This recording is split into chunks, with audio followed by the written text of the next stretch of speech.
All right. Well, thank you guys for the opportunity to share with you tonight. And Wade asked me last week if be able to share something. And Pastor Zack and I have actually been working on a little tag team thing. We've done it once for our men's group on Biblical Manhood, and Wade thought you guys would enjoy that. So I'm gonna go first, and then Pastor Zack's gonna come up, and hopefully it blesses you guys. But I literally also just got off an airplane, and my sinuses feel like they're going to explode, so forgive me if I have to drink a lot of water. But if you guys have been following us at all, back in September, Pastor Jeff and I got to go, we were granted the opportunity to meet with about 30 Navy SEALs in an undisclosed location. And it was a really, really cool opportunity that God blessed us with, but these weren't just regular, any old Navy SEALs. These Navy SEALs were Christ-loving Navy SEALs that swore an oath to the Constitution. The reason we met with them was because they were refusing, they still have refused to take the mandated cookies from Uncle Sam. And I'm not going to get into that too much, but just to lay the foundation here, that we were able to meet with them. We were going there with the intention of encouraging them from a pastoral perspective to stay strong and to fight, and Pastor Jeff will tell you we left just completely blessed and inspired by these guys because again, not only are they the greatest warriors our nation, well, really the world's ever seen, they love Jesus and they are Christians first, and so to see their love for Christ and to see their willingness to stand for truth was just really inspiring to us.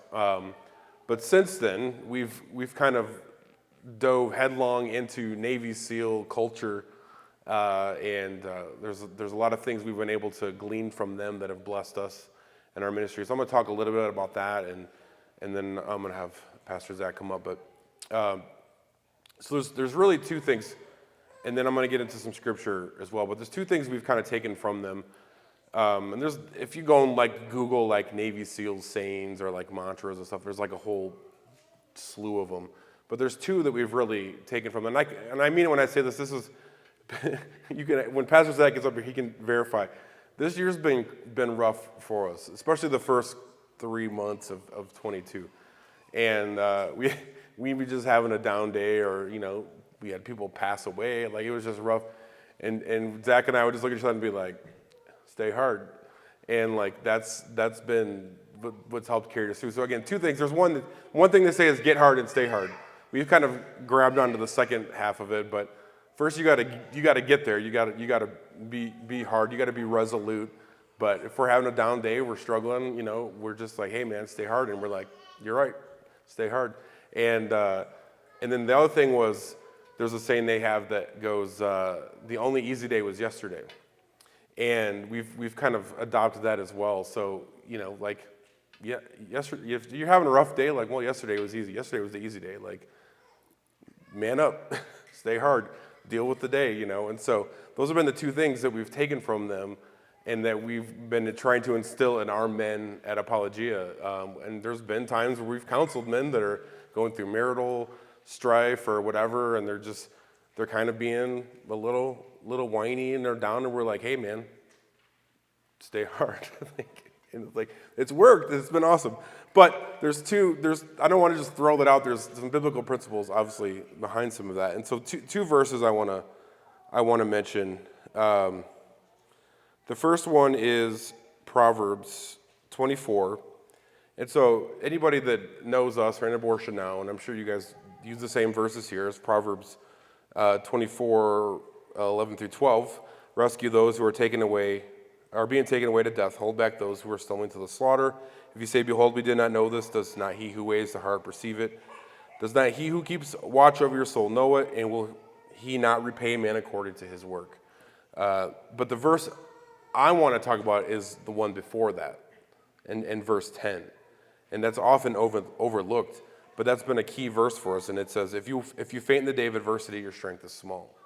And that's kind of what, like, biblical manhood, like, it has to start there. Like, if you can't handle adversity, if you're going to faint when it gets tough, then it shows that your strength is small. And so we want strong biblical men who aren't going to faint in the day of adversity. And one thing that's been, we've really since COVID, I'm sure everyone here would acknowledge this, is we're seeing a lack of strong men in the church. And you're seeing, just our North American church culture is almost crumbling before us. It's because there's no men to lead, no strong men that aren't going to faint. They are literally fainting in the day of adversity. They're just kind of like giving in and giving up.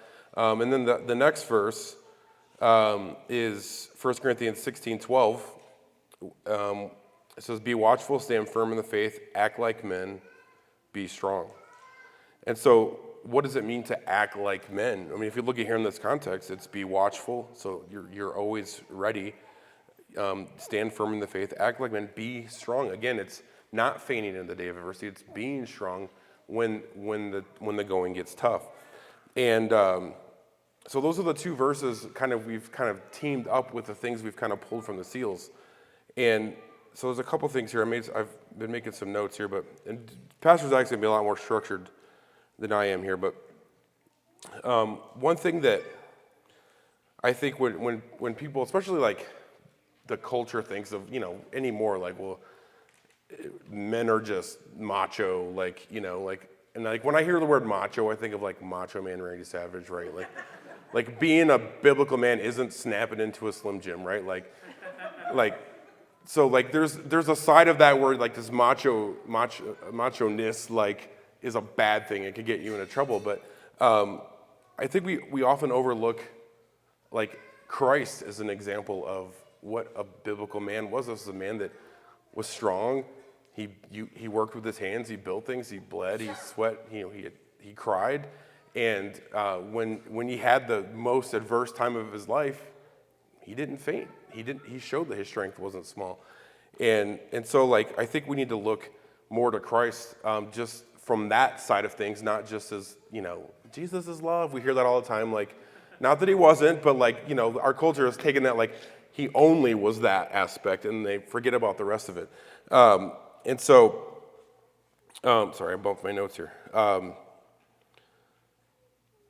So one thing that, a quote I've taken from Pastor Toby Sumter in Moscow, Idaho, is he said that we as Christians should reject all invitations to victimhood because we have the perfect victim and we're never truly innocent. And so again, just looking at Christ as an example of what a godly biblical man should be, and then seeing him as the truly perfect victim, he never claimed the victimhood. And I think what's undermining biblical manhood is this idea of victimhood. And again, that's something I know this year we've really had to hammer home with some of our men, is especially in marital conflict and stuff like that. Their immediate response to conflict is to play the victim. It's her fault. It's his fault. It's God's fault. And part of being a strong biblical man is don't take that invitation to be a victim. Again, because Christ was the perfect victim, and I can promise you, if you're going to play the victim card, like I said in that quote, you're not truly innocent. Somewhere in there, you're also wrong in this, and so that's been part of that idea of what we've been pointing to in raising up men. And there was one more thing I was going to mention, and I lost it. Sorry. Oh, yeah, there it is. Okay, so one other thing I actually was thinking a lot about this week because I'm preparing to teach a chapter from Rusty Thomas's book on abolition and ending abortion. And I picked a chapter on governments. And so I'm sure you guys have been listening to Wade for a while. There's basically four God-ordained government: self, family, church, and civil. And the point Rusty was making was that we can't end abortion in the civil realm if we're not having good self-government. And it starts with men. It starts in the home. It starts in the pulpit. Men have to have good self-government, and then it goes to the family. You're not going to have good family government if the father and the husband has bad self-government, and you're not going to have good church government if you don't have good family governments, so forth and so on. And then the civil realm has no chance whatsoever unless it's God's miracle, right? If we don't, but it has to go back to that self-government. And so again, part of being a biblical man is having good self-government, governing ourselves in a way that would honor Christ, in a way that doesn't faint in the day of adversity, in a way that is strong, that is faithful and is watchful. And there's all kinds of examples we can look at in Scripture on a different day. But that's kind of, I wanted to lay the groundwork there. And that's just to kind of let you guys know, this is where we're coming from. This is what Zack and I have been trying to teach to our men. And then he's going to come up now, and he's got some notes. And so it might be noisy here for a second because we got to switch mics, so hold on a second. Testing. Can you hear me? This little head contraption is kind of weird. Hey guys, thanks so much for having us come. It's crazy. Just go back a year, Pastor Wade, from this point.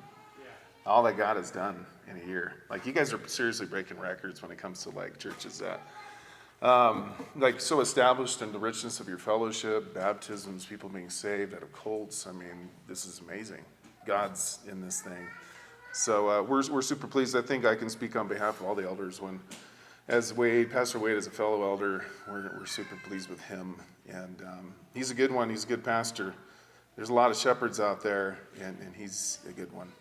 And we're super pleased to see his performance, listening to his sermons, his preaching, his ability to handle conflict. You guys have a blessed guy. And we as his fellow elders, again, are praising God for him.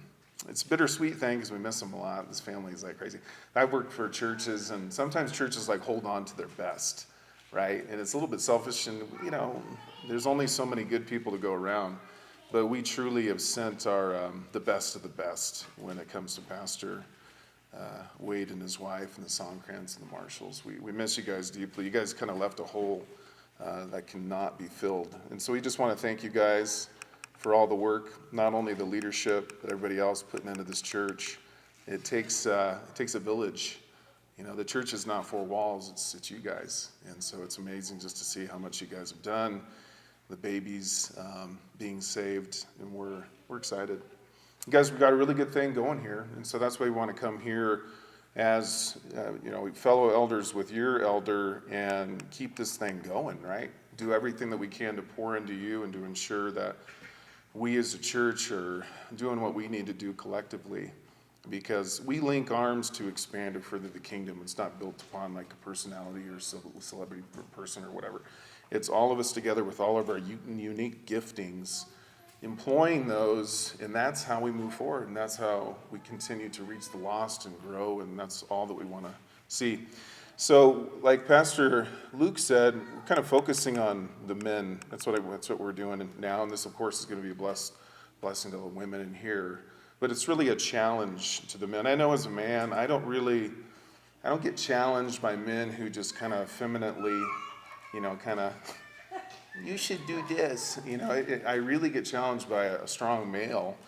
And I've had them in my life, and Pastor Jeff and Pastor Luke and all these guys, like kind of look me in the face and say, this is the way things are. It really challenged me. That's what challenges me, to kind of be the man that God's called me to be. So for the rest of the time, I want to talk about challenging men to become powerful assets in their lives and the life of this church. And just as a reminder, I think you all know the importance of men. But sometimes we live in a nation that wants to, put that underwater. I mean, look at the example of a man. The tight jeans, the beta males, the effeminacy, it's ridiculous. That's how you destroy any nation. And you could track it back all throughout history, is when you destroy the man, you destroy the nation. And you've heard it. We've heard it from Pastor Jeff. So goes the church, so goes the nation, so goes the culture. But so goes the family, so goes the church. So goes the man, so goes the family. So men have to be the focal point of everything, because they're called to lead. We are the root of the problem, and we are the solution to the problem. If the culture, like Bonson said, is the report card of the church, I think you'd be a little bit more precise, not that I can add anything to him, but I think the quality of the men in any given culture is really the report card of the church. Are we being salt and light into the culture? Are we as God's men who are so few, are we being this light and salt? Are we showing what the world, starting with our family, what it looks like to be a godly man? This is what we really need to focus on. It's not easy. And that's the first thing that we want to kind of come to terms with, especially in our American culture. Everything is so centered around comfort. It's so centered around the pursuit of self-pleasure. And that's something that we have to break out of if we're ever going to realize what God has designed us to be as men. It is not easy. It's to be this God-glorifying, duty-fulfilling man. It's pedal to the metal effort from the time that you wake up to the time that you go to bed, and you get one day of rest. But that's what we're called to be. Why not? Why do it? Why subject ourselves to so much pain and hard work day in and day out? I think we got to also understand that the health of the family unit and the church is really contingent upon the health status of the men. Really, the health and competency of the men is contingent upon whether or not they are accomplishing God's given duties to them. So why do this? God's commanded us to do it. This is what godly manhood looks like. But the health of your family and the health of Apologia, Utah, is based upon or contingent upon the men here doing what you have been commanded to do. Oh, and the women too. Right? This is not to minimize at all the role of the women, just kind of focusing on men right now. So if we don't attend to our duties, if we're lax in them, then the health meter goes down and we become increasingly inefficient and non-competent in what God has called us to do. I think you all could say that you want the mission of Apologia Utah and the mission in general to go forward. And again, just to repeat myself, if you answer yes, if you really see God in this, which we all see it, and you really want to see this thing continue to flourish, then you're really going to own your responsibilities in yourself. The world would never admit it, but the world absolutely craves men who accomplish their God-given duties. And they would never admit it, right? Because if it's just a godless world, where does value, where does duty come from? Where does anything moral? And of course, I want to get into that too much, but we crave, it's like this, Romans 8:19 says that the creation groans for the revealing of the sons of men. There's so much to that, but the creation has been subjected to futility and sin, and it's really the role of the man to reverse the curse in a sense, not as like Jesus has done. Of course, Jesus was the ultimate man, the Son of Man, and he in his redemptive work reverses that curse, but it's like the revealing of the sons of God, and we in a partial form do what Christ has done in defeating the works of the enemy, right? Going to battle against abortion, going to battle against fatherlessness, going to battle against ourselves. And it's in that role, the Son of Man or the sons of God fulfilling their God-giving duties is really the hope of the nation. We went and saw Top Gun 2 yesterday. Did you guys see that? It's good. Who liked Top Gun 1? There's only a couple. I just watched it last night.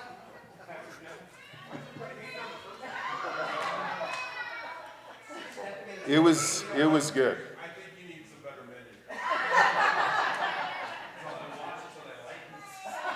Go see both movies. The volleyball scenes, and just try to enjoy them and talk to them. But it's so funny, we go to these movies, right? Especially like strong male hero type of plots. I mean, think about how many movies down through the ages, Rambo and all the Schwarzenegger movies. It's like it's the same basic plot. It's like there's a man, the bad guys are hurting the people, and the good guy goes and does sacrificial things to save the people, and he hurts the bad guy. And we all just kind of leave from the movie theater like satisfied. I mean, Jeff and I are sitting next to each other with our palms sweating over this movie. But we've seen this type of movie over and over and over. And then after the movie, we're like satisfied. And what really is the basic concept? It's just a guy doing his duty, like sacrificially, right? And there's a lot of father-son like themes in there that are so kind of vacant out of Hollywood today. You got to go see it. But we desire for a man to kind of sacrifice his life for the better good, and that's all I'm saying. What about the guy in Texas who? Did you guys hear about that? He got the call from his wife. He was getting a haircut. His wife said, "Hey, there's an active shooter." This guy gets up, and I guess the haircut, it's a bad neighborhood, so that the haircut guy's got a shotgun, chucks a shotgun at him, and he runs to the school to save his wife and kids. And I don't know if he actually killed the shooter. I've been looking around for it. I don't think he did that, but I think he went there to do his best, and he was actually, getting kids out of the school. What is this? It's just a dude protecting his wife and daughter. It's just a guy fulfilling the duties that he's given us. And when that really happens, and that's kind of like a out of the ordinary type of way, but it's something that we desire to see. It's something that we just absolutely need. The hope of the world, the hope of a corrupt and self-destructive world is duty-accomplishing men. But if you think about it, a duty-accomplishing man is really a redundant description of a man. So just to ask you, what do you think? What are some good, if you want to just shout out words, defining words for what a man needs to be? What defines a man? What do you think? Courage. What else? Chivalry. Ankle? Faithful. Faithful. Integrity, that's good. Strength. Yeah, those are all good. I think those are all tied into really a biblical explanation of a man. Really, what John MacArthur talks about manhood all whittled down. He says manhood is defined as having fortitude. Like when you whittle it all down, all through the verses, and that guy looks at everything that has to do with any given topic, but really it's having fortitude, and the word means to acquitting yourself with courage. It's being courageous. A biblical man will be defined by his courage. Courage really is the essence of what it means to be God's man. But sometimes we think of courage as, jumping up from getting a flat top with a shotgun in your hand. That's not necessarily courage, right? That is courageous. But courage is just simply, again, it's just doing what God has called you to do. What is courage biblically? Simple faithfulness and obedience to God's commands. It's very different from how the world defines courage. Because again, back to the movie thing, we can think, the courageous man, the ideal man is a guy who jumps into a room with 50 guys with machine guns and just unloads on them, and that's supposed to be the courageous man. But the courageous man really is the guy that gets up, puts on his pants, goes to work and does what he needs to do day in and day out with all of his heart. You want to become as men, we want to become men, as men, and this is what Pastor Luke has been talking about with the help from our SEAL buddies. You want to become as powerful as an individual as you can possibly be, without any limitations that you set upon yourself. We have to transcend our self-defined and self-constructed limitations so that you can be a powerful asset in the life of your spiritual community here. Because you're going to either be, and this is just the way it works, you will be a liability or you're going to be an asset. Why not choose, like today, from this point forward, I'm going to be an asset. I'm going to be as powerful as I can be. I'm going to reign over myself. I'm going to control myself, and I'm going to move forward with Christ and with this community. So I want to talk about, I don't know how much time I have left. I want to talk about personal duties that God's called you to do, and then duties within the life of the church that God's called you to do. So just to shout out some words, what do you think your duties are as a man?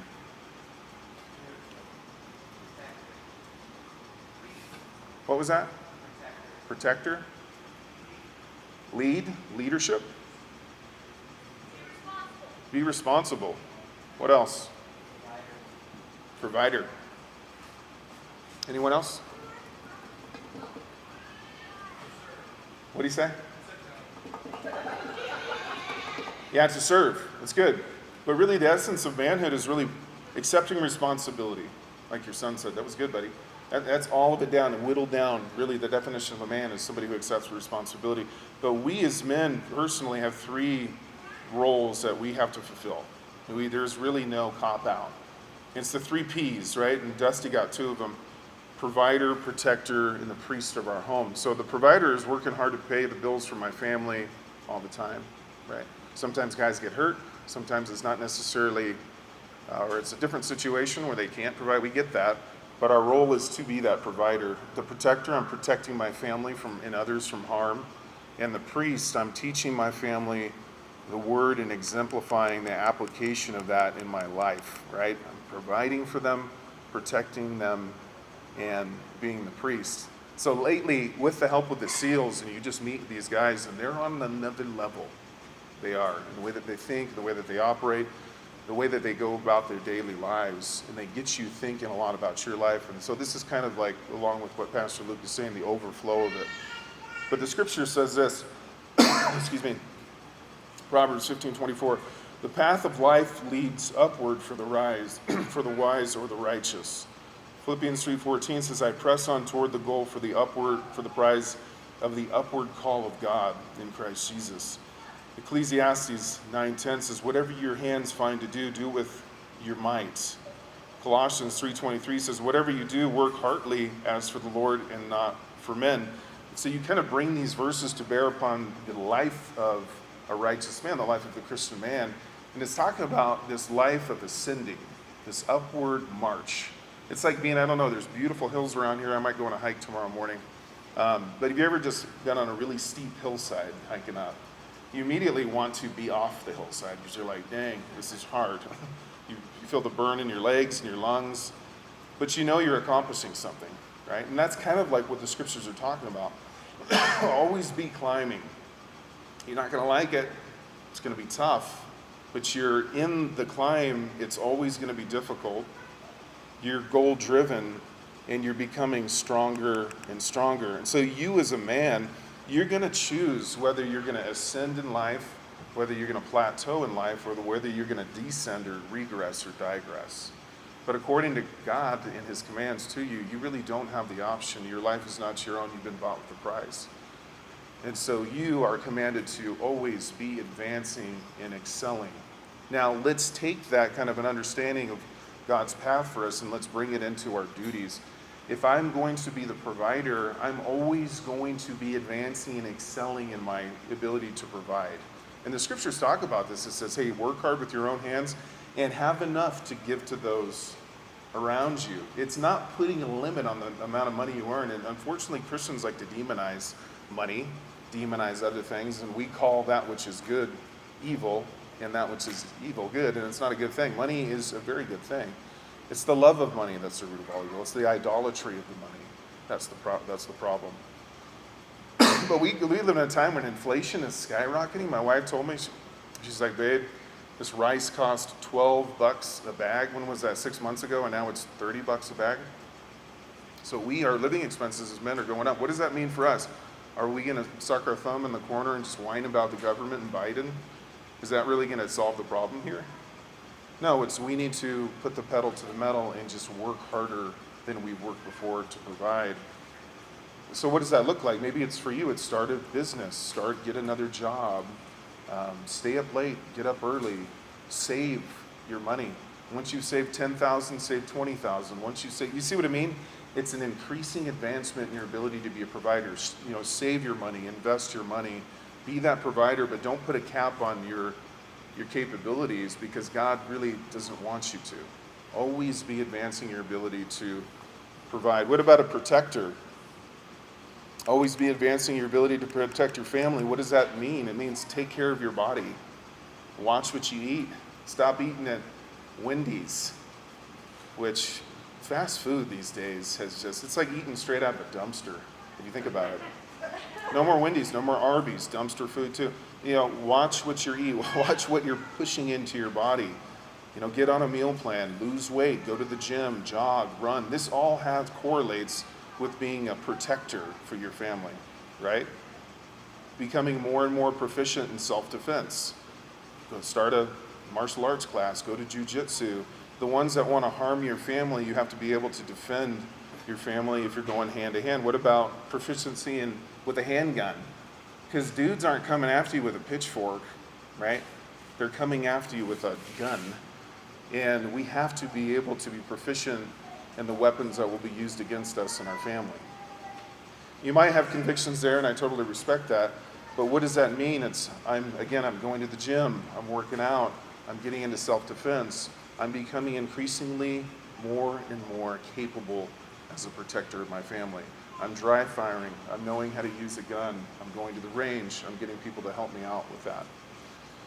And lastly, as priests, Christian men can sometimes overly focus on one aspect, and I'm guilty of that too. But I really good when it comes to Bible study and listening to Paul Washer sermons and listening to Pastor Wade sermons, which are great, by the way, love them. I'm at Bible study, I'm in my Bible, but the protector and the provider parts are kind of not given so much attention. So we want to look at these roles and give them equal focus, work to that end. And hey, I'm not the standard. I fall short in so much of this. But what does it mean to be advancing as the priest? I'm studying the scriptures with my kids. It's family worship. I'm in the Bible. I'm listening. I'm growing in my capability to handle the Word of God, to preach the gospel, to evangelize. So it's constantly focusing on being that priest. Is it an easy life? No. It's difficult. But do we want to live the easy life? Do we want to look back on our lives and the legacy that we leave to our loved ones and our sons, saying, oh, Dad, you know what, he just chilled. He spent his life watching, what's that? Judge Judy.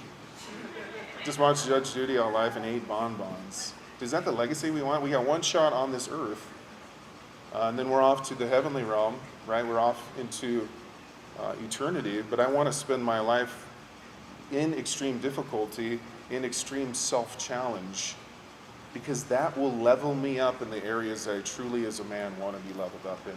All the pain, all the sweat, the running, the investing, the saving, the eating right, and the pain of that, all of that is leading to you leveling up as a man, and that's what we need to do. Okay, so I want to talk, that was kind of like personal duties. I also want to talk about, quickly, sorry if I'm taking too long, duties in the church. Duties in the church. So number one, be a receiver and a giver in the church. So as I kind of alluded to before, we have a very consumer-minded mentality within the church.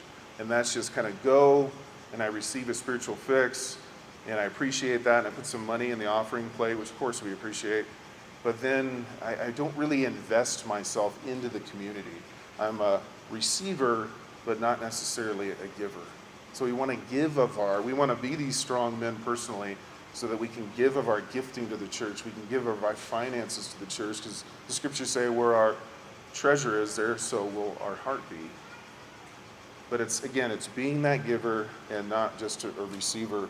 Number two, and I don't think I've ever shared this before, strive to be a low-maintenance sheep. Strive to be a good sheep in the fold. Now I want to qualify this for a second, because our lives as Apologia elders are focused primarily on our flock, as they should be. We love our sheep, and we're called to care for them, and that's all we do day in and day out. We spend hours upon hours, all of our time, all of our effort, caring for the flock, and that's what we want to do. So when I'm talking about being a low-maintenance sheep, I coined this term, don't be a needy bucket. Just kidding. Pastor Luke did. Oh, you didn't? That's a Doug Wilson. Oh, I'm sorry. I thought you did. Totally crashed and bombed on that joke. So you know what I mean?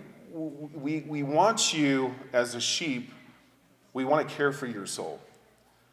But with any flock, there's going to be low maintenance people and high maintenance people, and that's just the way that it goes. And sometimes there's seasons of your life when you need the help of your shepherds more than you do in other seasons. I totally understand that. But there's also a role that we can assume as men to where we want people to fix our problems all the time. And so we meet with you and we give you the tools that you need. We can't fix problems as shepherds. We just disseminate and share with you what God's message says and those principles, and you employ those principles to quote unquote fix your life or get out of addiction, whatever it means. But it's what I'm talking about in the essence of manhood is we want to be able to employ biblical principles to run our lives, to govern our families, not only always leaning on somebody to fix my problems. So strive to be a low maintenance sheep, strive to be somebody who does his plays his role and really just implements the strategies and the principles that your pastor shares with you. Don't let secondary matters become primary ones. You see what I mean? We can have exciting things that we run after. You know, we can want to just share with the world what it means to be physically fit as a Christian. Then we can allow our secondary issues, maybe our pet peeves, or not pet peeves, our hobby horses as Christians, we can allow those things to eclipse the main and plain things, the overall mission of the church. We don't want to do that. What does that look like? I want everybody to kind of come around me and get a hold of what I'm doing, and we can pull away from the greater mission that God has called us to do. So don't let secondary issues or secondary desires or excitements or pursuits, don't let them erase what we're called to primarily do here at Apologia, Utah. Don't strive for stature, strive to be a servant. Right? We're not here for a position. And one of the most freeing things that you can ever realize is that the heavenlies are not going to be worshiping around your throne. Right? They're not going to be singing praises to you in heaven. It's going to be worship around the throne according to the work of the Son.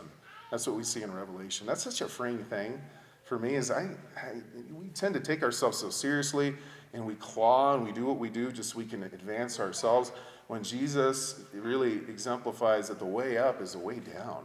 It's to be a servant. What does he say? The greatest among you is your servant. His disciples are like vying for a seat next to him and he's like, the greatest among you is a little child. So as we move forward, become that servant. Don't strive for status or stature. And lastly, support and pray for your leaders because they're doing that for you. We want to come alongside of them. Again, we don't put leaders on pedestals. We don't worship at the feet of our leaders. None of that. We're just as pastors, we're just men like you are, full of our difficulties and our struggles. But what you want to do is support them, especially church planning leaders, the deacons, and of course the elder and his wife here, because planning a church is one of the hardest things you can ever do. Wade was fully headed of hair, well, not this time last year. It's tough. I mean, it is a day and night grind all the time, and he needs your prayers, and he just needs you to be that type of sheep that comes alongside of the shepherd and lifts his arm up and helps him. So that's all I got, but as men, and I want to focus on this just lastly, don't let excuses and self-constructed limitations keep you from being the man that God has called you to do. Who's the one that holds you back? It's really yourself. I was talking to Jeff about this just yesterday. We as men are so much more capable and powerful than we can ever imagine. It's so funny, you think about 100 years ago, and we idolize men who were just putting up skyscrapers and using really low technologically advanced tools. We idolize them, going, these guys are so strong. What separates us from those type of men? Ourselves. It's the way that we see ourselves. It's all the excuses that we create, and they become hurdles to level up in the areas that God has wanted us to. So don't do that. Your spiritual fitness and your physical fitness here, you're accomplishing your duties as men is absolutely paramount to the life and the future of this church. Right? Yeah. So let's just get busy and accomplish our duties, and this good thing that God is doing is just going to perpetuate in the future.